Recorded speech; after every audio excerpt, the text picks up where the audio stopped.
우리가 읽은 이 하나님의 말씀은 예수님께서 식사 자리에서 들려준 하나의 이야기, 비유입니다. 이 비유의 시작을 어떤 한 사람의 말을 통해서 시작이 되고 있습니다. 함께 예수님과 식사 자리에 있던 한 사람이 예수님이 했던 행동과 말을 듣고서 이렇게 얘기하는 거예요. 하나님 나라에서 음식을 먹는 사람은 참 복이 있습니다. 이런 찬양과 고백을 하는 거죠. 이 말씀을 듣고 예수님께서 들려주신 비유가 오늘의 이 비유입니다. 이 사람이 이렇게 말하게 된 것은 그 두 가지 배경이 앞에 있습니다. 하나는 안식일에 어느 바리새인 지도자 집에서 식사하던 중에 수종병에 걸렸던 한 사람이 있었습니다. 그 사람을 예수님께서 고쳐주시는 거죠. 우리가 수종병 하면 참 말을 이해하기 힘든데 몸에 물이 찬 병, 그래서 요즘으로 하면 관절염이나 이런 것에 가까운 병 같아요. 예수님께서 그 사람을 고쳐준 사건을 보고 사람들이 놀라게 되는 거죠. 그런 다음에 예수님께서 이 식사 자리에 있는 사람들에게 여러 가지 말씀을 하는데, 특별히 초대받았으면 높은 자리에 앉으려고 하지 말고 오히려 낮은 자리에 가서 앉으라 하는 말씀과 함께 집주인에게 이런 얘기를 하는 거예요. 누군가 잔치를 벌여놓고 초대를 하려고 하면 갚을 수 없는, 어쩌면 이 잔치의 자리에 올 자격이 없는 사람을 초대해서 그들에게 음식을 나누라고 이렇게 말씀을 하는 거죠. 안식일 식사 자리에서 예수님과 함께 먹던 사람 중 하나가 이런 말을 했는 거예요. 하나님 나라에서 저녁 만찬을 먹게 되는 사람은 정말 복이 있습니다. 하나님 나라에서 저녁 만찬을 먹는다 하는 이 은유는 구원을 얻다, 영생을 얻다, 천국에 들어간다 하는 것과 같은 누가복음의 표현입니다. 여러분, 이런 찬송과 이런 고백이라고 하는 것을 잘 생각해 보십시오. 이 찬양이라고 하는 것은 어떤 일이 이루어진 그 사건에 대한 반응입니다. 특별히 이 사람이 했던 이 고백과 찬양은 하나님의 영광을 비추는 거울이자 주님과 그분의 사역을 깊이 경험한 사람 안에서 터져 나오는 자연스러운 반응이었습니다. 이 고백은 어쩌면 두 팔을 이렇게 벌린 채 잃어버린 아들을 온종일 기다리는 아버지의 사랑을 생생하게 보여주는 언어다 할 수도 있습니다. 우리 모두가 오늘 이 시간 하나님의 어떠하심을 깨달아 알고 하나님의 이 크신 사랑과 은혜 앞에 우리의 마음속에 이 사람과 같은 고백이 있었으면 참 좋겠다는 생각이 듭니다. 여러분, 조금 전에 우리가 함께 은혜라고 하는 찬양도 했고 우물가의 여인처럼이라는 찬양도 했는데, 그때 찬양할 때 여러분 크게 따라 불렀습니까? 저는 늘 소망이 인도자의 찬양의 목소리보다 회중의 목소리가 더 큰 교회가 됐으면 좋겠다 하는 소망이 듭니다. 근데 교회 와서 교회의 문화에 익숙하지 않은 사람일수록 찬양하기가 참 어렵습니다. 그리고 저처럼 고음 불가의 사람은 이 같이 부르는 회중 찬양의 목소리가 너무 키가 높아가지고 따라하다 보면 목이 쉬고 할 때가 참 많더라고요. 그런데 교회에서만 여러분은 찬양한다고 생각하면 참 오해예요. 우리가 살아가는 세상에는 찬양이 참 넘쳐납니다. 어디서나 이 찬양하는 사람들, 무엇인가를 자랑하고 뭔가를 높이고 무엇인가가 위대하다고 말을 하는 사람들이 정말 우리 주변에 너무나 흔하게 발견된다는 걸 아십니까? 어디 가서 음식점에 가서 음식을 먹었는데 진짜 맛있더라. 최근에 제 아내에게 들었던 말, 나 진국 설렁탕에서 우거지 갈비탕 먹었는데 너무 맛있었어. 당신도 한번 먹어봐. 자기 어떤 놀랍고 위대한 어떤 것을 발견하면 그것을 자랑하게 되고 다른 사람에게 권하게 되는 거죠. 우리 주변에는 이런 것들이 흠합니다. 음식뿐만 아니라 건강에 관한 것도. 내가 이 안양천에 가서 황토길을 걸었더니 진짜 내 몸이 굉장히 건강해졌어. 이렇게 말하면서 당신도 걸어봐. 이렇게 말을 해요. 늘 찬양은 무엇인가를 자랑하고 자기가 경험해서 유익을 누렸던 걸 자랑하고 다른 사람에게 이것을 좀 해보라고 이렇게 말을 하는 걸로 이어집니다. 영화를 보고 와서 이 영화 너무나 감동이었다고 막 자랑하면서 다른 사람한테 당신도 이 영화를 좀 보라고 이렇게 말하는 것을 흔히 듣습니다. 나 이번에 어디 여행 갔다 왔는데 그 여행지 너무 좋더라고. 그러니까 너도 가봐. 이렇게 말하는 것도 우리가 너무나 흔하게 듣는 찬양의 소리입니다. 저는 오늘 이 한 사람의 찬양, 하나님 나라의 저녁 만찬을 먹게 되는 사람은 정말 복이 있습니다 하는 이 고백, 그리고 우리 삶에서 흔히 발견되는 그 찬양 속에서 우리 스스로에게 이런 질문을 던져야 한다고 생각합니다. 우리는 예수님을 찬양하고 있는가? 예수님을 자랑하고 누구인가 그분을 권하고 있는가? 이걸 물어야 하는 것입니다. 이 물음은 왜 너 예수님을 찬양해야 하는데 찬양하지 않아? 하는 의무감을 지우려고 하는 얘기가 아닙니다. 우리 마음속에 무엇인가 좋고 가치 있고 아름다운 것을 발견하면 그 사람은 그것을 자연스럽게 자랑하게 되고 자연스럽게 누구에게 권하게 되는 우리 삶의 일상적인 경험과 비춰볼 때 우리가 누구인가 예수님을 자랑하지 않고 예수님을 권하고 있지 않다는 것은 우리의 삶에서 예수님을 그만큼 누리고 경험하고 즐거워하지 못하고 있다는 증거가 아닐까 하는 것입니다. 할머니 할아버지들은 자기 손주가 예쁘면 이런 자랑까지도 합니다. 우리 손주는 뒤통수가 그렇게 예쁘다. 이해하십니까? 눈, 코, 입이 자랑할 것이 없어서 뒤통수까지라도 자랑하고 싶은 그 마음이 그에 있죠. 요즘은 이렇게 대선철이어서 여러분 정치 지도자를 지지하는 사람들이 정치적 성향대에 따라서 있을 거 아니에요. 그럼 보면 제 주변에서 흔하게 누군가를 막 찬양하고 어떤 정치 지도자를 자랑하고 이 사람을 찍어야 한다고 말하는 것을 흔히 듣습니다. 여러분도 그렇게 듣습니까? 아마 그렇게 들을 거예요. 그렇게 자랑하듯 우리 삶에서 예수 그리스도의 가치, 그분의 위대함과 영화로움을 우리가 발견하고 그분을 자랑하고 누구에겐가 그분과 가까이 하라고 권면하는 그런 사람이 되는 그런 우리가 되기를 간절히 바랍니다. 모든 가치 있는 것들에 대해서 그렇게 기쁘게 찬양하면서도 정작 최상의 가치인 하나님을 찬양하는 일을 거부하는 우리의 모습이 어쩌면 정상이 아니겠구나 하는 생각이 제 자신에게 들었습니다. 오늘 이 말씀을 보통 그 전도주일에 예수를 믿지 않는 사람을 초대해서 함께 예배를 드리자 하는 말로 특히 교회의 표어로 사람들을 강권하여 내 집을 채우라 하는 말씀을 사용할 때가 참 많지만 사실 이 말씀은 그 식사 자리에서 바리새인들이 예수님을 알고 하나님을 아는 그 사람들에게 들려줬던 잔치의 비유입니다. 이 맥락에서 보면 이 말씀은 믿지 않는 사람을 위한 말씀이 아니라 믿으면서도 여전히 예수 그리스도를 경험하지 못하고 하나님 나라의 잔치를 알지 못하는 사람들에게 주신 말씀이라는 것입니다. 그 말은 오늘 우리가 교회 안에서 예배하고 있는 우리가 지금 드려야 할 말씀이고 내게 주시는 말씀이다 생각하면서 이 말씀을 임해야 합니다. 예수님의 이야기의 시작은 이것입니다. 어떤 사람이 큰 잔치를 베풀고 많은 사람을 청하였다 하는 말씀으로 시작하죠. 잔치의 규모로 보면 큰 잔치였고 초대받은 대상으로 하면 많은 사람들이었습니다. 이 말을 쉽게 얘기하면 이후에 나와 있는 이야기와 연계하면 누구도 오지 않을 핑계를 댈 수 없는 잔치였다는 거예요. 주인은 미리 사람들에게 초청을 하고 그리고 잔치가 다 준비된 다음에 제차 종들을 보내가지고 그 사람들을 오라고 말을 합니다. 그리고 그 잔치의 규모가 넉넉해가지고 누구도 자리가 없어서 우리가 못 가겠습니다 하는 말을 시작할 수 없는 그런 규모의 잔치였습니다. 여러분, 예수님께서 이 잔치라고 이 비유를 한 이유는 하나님 나라가 임한 것을 구약 성경은 잔치에 비유하기 때문에 그렇습니다. 그리고 실제 예수님이 이 땅에 오셔서 수많은 파티를 여시면서 사람들에게 하나님 나라가 여기 임했다는 것을 온 몸을 통해서 경험하도록 하는 일을 했습니다. 그래서 심지어 예수님은 술 먹기를 좋아하고 음식을 탐하는 자라는 별명을 얻기까지 하셨습니다. 예수님이 이런 잔치를 크게 베풀었다는 것은 하나님의 나라 잔치가 얼마나 크고 성대한가를 보여주려고 하는 예수님의 목적이 있습니다. 이 비유를 통해서 우리가 볼 수 있는 하나님의 나라의 잔치의 특징이 있다면 열린 잔치입니다. 이 열린이라고 하는 말은 두 가지 의미에서 이렇게 표현을 했습니다. 하나는 이미 열려져 있는 잔치라고 하는 거예요.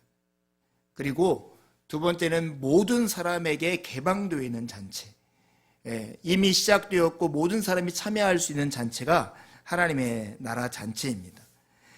주님의 나라 잔치는 이미 마련되었고 종의 모습으로 오신 예수님은 우리를 이 성대한 잔치로 초대해서 그 풍성함을 마음껏 누리도록 우리를 지금 부르고 계십니다.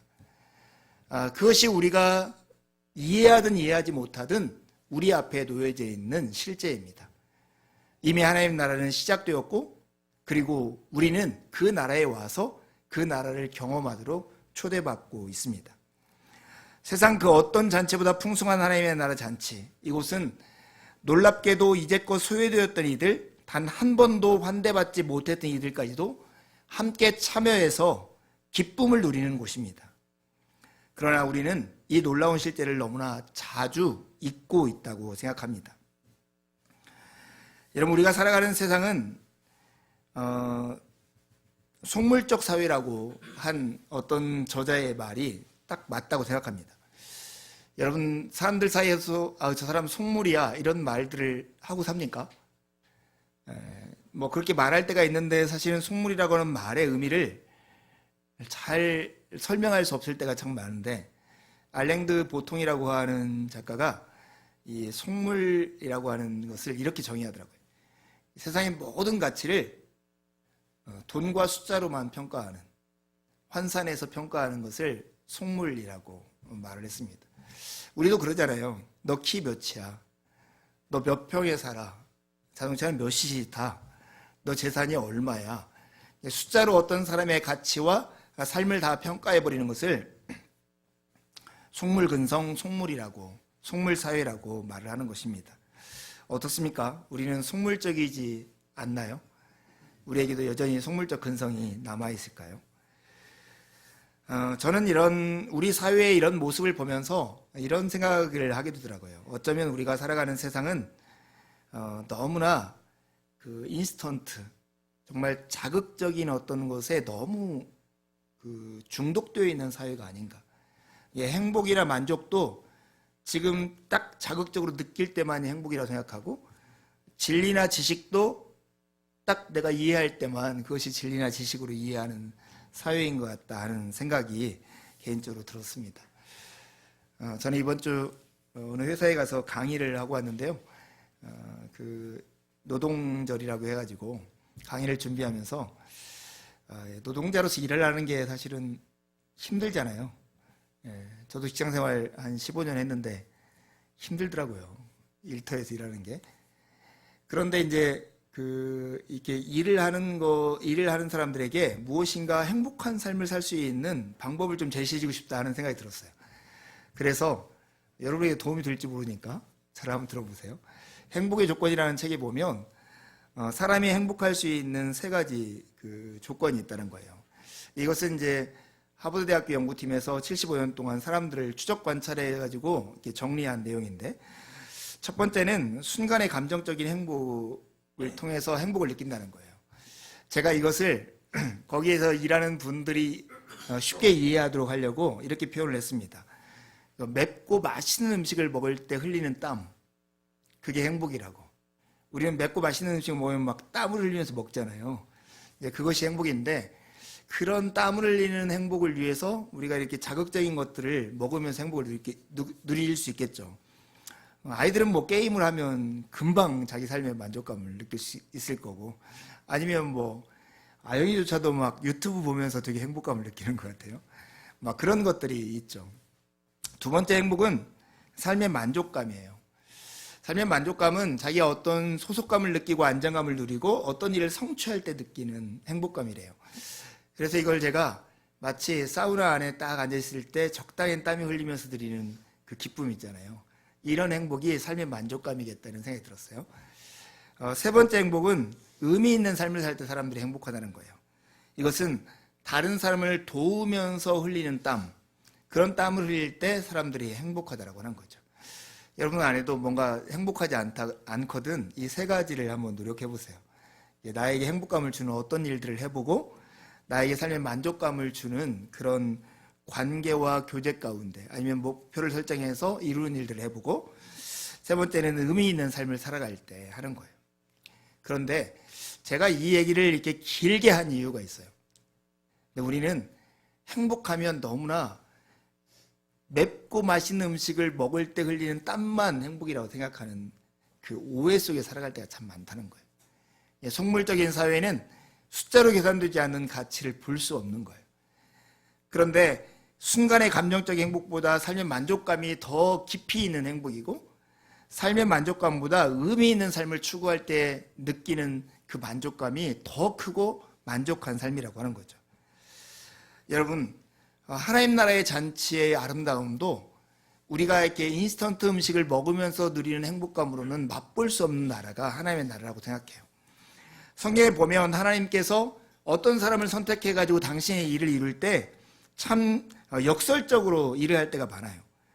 성경에 보면 장자가 늘 우대를 받고 우선시 되는 사회에서 하나님은 차자나 서자를 선택해서 당신의 일을 합니다. 여러분, 가인 대신에 누굴 선택합니까? 이것도 모르는 건 아니겠죠? 가인 대신에 아벨을 선택해요. 이삭 대신에, 아니, 이스마엘 대신에, 네, 제가 틀렸죠. 네, 이삭을 선택하고, 에서 대신에 야곱을 선택하고, 예, 왕의 간택 자리에 참여하지도 못한 그 8번째 아들 다윗을 선택해서 그런 일을 하시고 하는 하나님이 그런 일을 하세요. 그리고 예수님의 족보가 마태복음 1장에 나오는데 그 안에는 정말 그 사회에서 용납되지 못하는 5명의 여인이 족보에 들어가 있어요. 루시나 밧세바나 이런 여인들이 그 안에 들어와 있는 것이죠. 굳이 왜 이렇게 거룩한 책이라고 하는 성경책 안에 거룩한 예수님이라고 하는 분의 족보 안에 그렇게 문제투성이인 여성들과 서자들을 다 넣어가지고 이런 것을 우리한테 말씀해 주시고 있느냐 하는 거죠. 더더욱이 하나님은 왜 그렇게 위대한 민족들인 로마나 바벨로니아나 아시리아나 이런 헬라 제국을 들어서 당신의 구원을 이루지 않고 변방 중에 변방, 그 나라가 있는가 없는가도 알 수 없는 이스라엘이라는 작디 작은 나라를 선택해서 그 나라 안에 예수 그리스도가 오게 하시고 구원을 이루셨냐는 거예요. 굳이. 그것은 하나님의 나라와 하나님의 은혜와 하나님의 능력이 사람의 어떠함에 의존하지 않고 하나님의 전적으로 부어지는 은혜에 의존하고 있다는 것을 우리에게 보여주고 있는 것입니다. 그 나라에 참여하는 사람들이 사람에게 자격의 문제가 아니라 원하는 사람은 누구나 들어올 수 있다고 하는 것을 보여주는 하나님의 의도인 것입니다.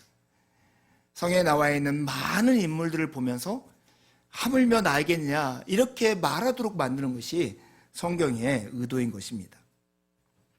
오늘 이 잔치를 벌인 사람이 그렇게 성대한 잔치를 벌려놓고 사람들을 초대합니다. 그러면 여러분 같으면 초대를 받았으면 어떻게 하겠습니까?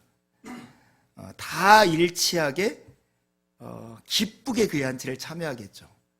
그런데 오늘 본문에는 이렇게 나와 있어요. 다 일치하게 사양하여 잔치 갈 수 없겠습니다. 이렇게 말하고 있는 것이죠. 나는 밭을 샀음에 가서 보아야겠습니다. 나는 소 5겨리를 샀기 때문에 그것을 시험하러 가는 길입니다. 나는 장가를 들었으니 그러니 가지 못하겠습니다. 이렇게 사양을 하고 있습니다. 여러분, 이런 사양들이 우리에게는 좀 낯선 사양들이잖아요. 낯선 이유들인데 그 당시 사회에서는 다 용인되는 그럴듯한 설득력이 있는 변명들이었습니다. 특별히 장가를 든 사람은 1년 동안 전쟁이 일어나도 참전하지 않은 자유가 주어졌었어요. 그럴 정도로 나는 이 잔치에 참여하지 않는 명분과 설득력 있는 이유들을 그들이 가지고 있었습니다. 문제는 뭐냐면 그런 이유를 통해서 이 잔치를 경험하지 않고 있다고 하는 것입니다. 오늘 우리에게도 여전히 이런 동일한 문제와 현실이 있다고 생각합니다. 우리가 하나님의 나라와 예수 그리스도의 영광된 삶이 우리 가운데 실제하고 있지만 그것들을 놓치게 되는 이유는 아이러니컬하게도 덜 귀하지만 더 다른 그 귀한 것을 손에 움켜잡고 있기 때문에 그렇다는 거예요. 이것을 놓기 전에는 예수 그리스도를 잡을 수 없는 것이 우리 현실이기 때문에 그렇습니다. 그래서 회개가 필요한 이유가 여기 있습니다. 기계는 점검이 필요하다고 하고 사람에게는 성찰이 필요하다고 하죠. 우리가 시간을 들이고 노력하고 애쓰고 힘쓰는 여러 가지 일들이 무엇을 위해서 이 일을 하는가 하는 것을 질문해 봐야 합니다. 뭐 하려고? 내가 무엇을 하려고 이렇게 애쓰며 살아가는가를 질문해야 우리의 삶의 방향을 제대로 된 방향으로 다시금 잡을 수 있는 것입니다. 사랑하는 교회 여러분, 하나님의 사랑과 하나님의 은혜는 우리가 생각하는 것, 우리가 설명할 수 있는 것, 우리가 경험했던 것보다 훨씬 더 크고 위대한 사랑입니다. 여러분 곰곰이 생각해 보십시오. 저는 목회자가 이 앞에 서서 하나님의 말씀을 증언한다고 여기 서 있다는 것이 어쩌면 성도들의 믿음에 저해를 가져올 수도 있다고 생각을 합니다. 교회에 오는 이유가 목회자 때문이고 신앙생활을 하는 것이 목회자 때문이고 이렇게 될 수 있기 때문에 그렇습니다. 목회자에 대한 의무를 다 버려버리고 하나님 앞에서 단독자로 한번 서보십시오. 그분이 인간을 향해서 베푸신 사랑과 은혜가 얼마나 큰가를 생각해 보십시오. 그분에게 여러분의 삶을 바치고 그분을 사랑하고 살아가는 것이 얼마나 넉넉하고 풍성하고 영광스러운 삶인가를 삶 가운데서 여러분 곰곰이 성찰을 한번 해보십시오. 그럼에도 불구하고 그분을 멀리하는 것이 얼마나 나에게 손해되는 건가를 다시 한번 생각해 봤으면 좋겠습니다. 여러분 하나님의 나라의 잔치는 어떤 사람이 베푼 크고 성대한 잔치만큼이나 넉넉한 잔치입니다. 그래서 오늘 우리가 이 잔치 앞에서 던져야 할 질문이 무엇인가를 생각해 봐야 합니다. 내가 천국잔치에 참여할 자격이 있는가 없는가? 나는 구원을 받을 수 있는가 없는가? 나는 영생을 얻을 수 있는가 없는가? 나는 천국에 갈 수 있는가 없는가? 이런 질문은 하지 마십시오. 우리의 자격 때문에 그 나라에 가고 못 가고가 결정되는 게 아닙니다. 그 물음 대신에 우리는 지금 예수님께서 베푸신 구원의 잔치에 그리고 초대받은 우리가 지금 그 잔치에 참여하고 있는가를 물으십시오. 오늘 우리에게는 그 잔치가 열려 있고 넉넉하게 들어와서 그 잔치를 경험하라고 부르고 계십니다. 예수님을 믿고 예수님의 삶을 따라가십시오. 그러면 여러분 지금 인스턴트와 같은 행복을 여러분의 삶에서 당장 누리지 못할지 모르지만 삶의 의미 있는 삶을 추구할 때 누리는 그 깊고 넓고 긴 행복을 여러분의 삶께서 넉넉하게 누릴 수 있을 것입니다. 주님이 분명히 우리에게 말씀하셨습니다. 너희 가난한 사람들은 복이 있다. 하나님의 나라가 너희의 것이다. 팀 켈러 목사님이 이렇게 말을 했습니다.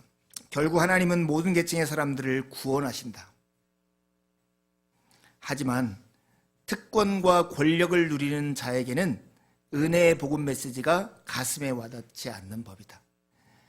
하나님의 나라의 초대가 왜 우리에게 거북하고 힘든가 하는 거 보면 우리가 이미 충분히 부유하고 넉넉하기 때문에 그렇습니다. 그래서 성경은 가난한 자들이 복이 있다라고 말을 합니다. 하나님을 향한 목마름과 배고픔이 있는 사람들, 그분이 없이는 내 삶이 살 수 없다고 생각하는 사람들만이 그분 앞에 나올 수 있기 때문에 그렇습니다. 사랑하는 교회 여러분, 저는 예수 그리스도를 믿고 살아가는 것이 참 행복합니다. 그리고 그분을 먹고 그분이 저의 삶의 양식이 되어야 제가 살 수 있다는 것을 압니다. 여러분 모두가 그런 동일한 믿음을 가지고 주님을 누리고 주님과 교제하며 살아가는 여러분이 되기를 간절히 바랍니다. 주님 안에 살아가는 것은 여러분에게 정말 복 중에 복입니다. 우리가 살아가는 시대는 마치 거식증에 걸린 시대라고 하는 생각이 듭니다. 음식을 거부하면 그 사람이 건강을 잃죠. 그처럼 하나님을 거부하는 병에 걸린 이 시대는 삶을 망치고 세상에 평화를 깨어버리는 그런 일을 가져올 것입니다. 저는 이제 가끔 이 여러 가지 질문들을 받는 것 중에 하나가 뭐냐면 예수를 믿고 교회가 있는 것이 세상의 평화를 일굴 수 있을까 하는 거예요. 이런 질문들을 제 스스로에게 내봅니다. 그런데 예수님이 하셨던 방식을 생각하면 가능하다는 생각이 들었습니다. 예수님은 이 땅에 오실 때 로마 황제로 와서 그 큰 힘과 권력을 가지고 세상을 힘으로 굴복해서 로마의 평화를 만드는 분이 아니었습니다. 지극히 작은 이스라엘 안에서도 천대받던 갈릴리 안에서도 별 볼일 없는 목수의 가정에 태어나서 하나님의 뜻을 일구는 하늘의 밀알처럼 땅에 심겨졌는데 그 밀이 오늘 이 먼 나라 여기까지 이렇게 퍼져 있는 것을 볼 수 있는 거죠. 우리가 하나님의 평화를 이 땅에 읽을 수 있는 방법은 우리 각자 한 명 한 명이 하나님의 뜻을 우리의 삶의 현실로 되게 만들 때 그 일이 가능하다고 하는 것입니다. 이 종을 보내서 사람들을 강권하여 데리다가 내 집을 채우라고 주인이 말을 했건만 여전히 사람들이 오지 않았죠. 그래서 이 주인은 이 잔치를 포기하지 않고 이제는 시내의 거리와 골목에 가서 가난한 자들, 몸 불편한 자들, 맹인들, 저는 자들, 당시로는 초대받을 자격이 없는 사람들까지 다 불러 모으라고 합니다. 그런데도 자리가 남았어요. 그러자 이제는 길과 산 울타리가 촌에까지 가서 사람들을 불러 모아서 이곳을 채우라고 말씀을 합니다. 누구든 좋다. 초대받을 자격이 모자란 사람도 괜찮다. 내가 그들을 자격 있는 사람으로 만들겠다. 이것이 주인의 의도였고 하나님의 뜻이었습니다. 오늘 말씀을 마치면서 여러분 우리 모두가 하나님의 이 주인과 같은 마음을, 하나님의 마음을 기억했으면 좋겠습니다. 사람들은 여전히 예수 그리스도에 대한 영적 거식증에 걸려서 거부하고 있을 때도, 주인의 초대에 여전히 응하지 않고 있을 때도 주인은 강권하여 사람들에게 강하게 권해서도 이곳을 데려다가 채우라고 얘기합니다. 저도 여러분에게 아마 그런 일을 하고 있을지 몰라요. 예수님의 삶으로 들어오십시오. 그분처럼 살아가십시오. 그래서 그 나라의 잔치를 맛보십시오 하는 권을 여러분에게 하고 있는 것입니다. 주인의 초대가 16절에는 청하다 이렇게 표현되어 있습니다.